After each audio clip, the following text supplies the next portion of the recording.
సమాచారం కోసం 95 న్యూస్ ఇప్పుడు యాప్ లో మీ ముందుకు వచ్చింది. వెంటనే డౌన్లోడ్ చేసుకుని న్యూస్ అప్డేట్ తెలుసుకోండి. ప్రతి క్షణం ప్రజాక్షేమం కోసం.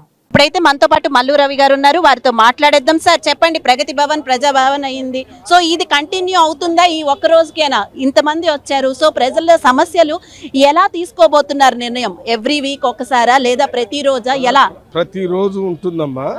ముఖ్యమంత్రి గారు అవైలబుల్ ఉన్నప్పుడు ముఖ్యమంత్రి గారు ఉంటారు, లేకపోతే ఒక మంత్రి ఇన్ఛార్జిగా అక్కడ ఉండి ఈ సమస్యలన్నీ తీసుకుంటారు. సమస్యల పరిష్కారం కంటిన్యూ చేయాలని ప్రజలకి చాలా కాలం దాదాపు 10 సంవత్సరాల నుంచి పెండింగ్ ఉన్నాయి. వాటన్నింటినీ పరిష్కారం చేయడానికే ఈ కార్యక్రమాన్ని ఏర్పాటు చేశారు. అంటే మీరైతే ఎక్కువగా ధరణి, నిరుద్యోగ వృత్తి ఇవన్నీ కూడా తీసుకుని ఎన్నికల్లో గెలిచారు. ముఖ్యంగా అలాంటి సమస్యలన్నీ మేము నెరవేరుస్తాము అని. సో ఇప్పుడు అవన్నీ కూడా నెరవేరుతాయా? ప్రజలు ఆశపడచ్చా? 6 గ్యారంటీల గురించి నిన్ననే ముఖ్యమంత్రి గారు ప్రమాణ స్వీకారం చేయగానే సంతకం పెట్టారు.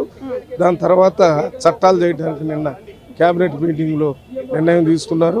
ఈరోజు గ్రీవెన్స్ రిడ్రెసల్ తీసుకున్నారు. మరి ఇదే కంటిన్యూస్గా అన్ని సమస్యల మీద చట్టాలు రేపు అసెంబ్లీ పెడుతున్నారు. చట్టాలు చేసి వాటి ద్వారా పనులు పరిష్కారం చేస్తారు.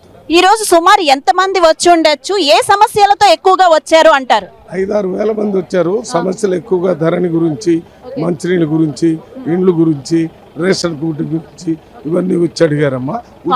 ఉద్యోగాల గురించి. కాంగ్రెస్ పై ప్రజలు ఎంతో నమ్మకంతో ఓటేశారు. అలాంటి వారికి మీరు చెప్పండి సార్, ఏ నమ్మకాన్ని కలిగిస్తారు ఫ్యూచర్ లో?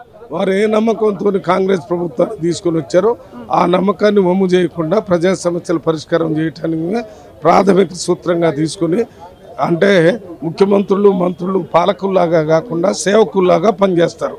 మీకు అధిష్టానం ఏ హామీ ఇచ్చింది సార్? మేము మల్లు రవి గారిని ఎలా చూడొచ్చు ఫ్యూచర్? ఇప్పుడు మాకేమి హామీ లేదు. మేము పార్లమెంట్ సభ్యుడిగా పోటీ చేయాలనుకుంటున్నాను. పార్లమెంట్ సభ్యుడిగానే పోటీ చేస్తాను. Okay, right, thank you sir.